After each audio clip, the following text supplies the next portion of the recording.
What are the different capital budgeting techniques? Capital budgeting techniques help a company assess a project's viability and profitability, among other things. Not all techniques are the same, just like each project has different factors that affect its future profitability. Common capital budgeting techniques include the creation of a capital budget, present value of future cash flows, and the payback period for a given project. Companies can use each one of these techniques if necessary, or select just one. This process is mostly a measurement of financial viability, though non-qualitative reviews may also present information. A capital budget lists all cash flows from future cash payments and the associated costs with earning these revenues.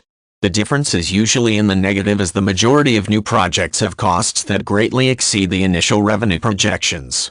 Companies then list the available capital for starting the project and determine if outside funds are necessary to offset the startup costs. In some cases, a new project does not need copious amounts of outside funds, especially if the company has a high available cash balance. Finding inexpensive external funds is a secondary process for capital budgeting techniques. A more involved process that works itself into the capital budgeting process is the use of a present value formula. This formula discounts the value of future cash payments for several years over the project's lifetime.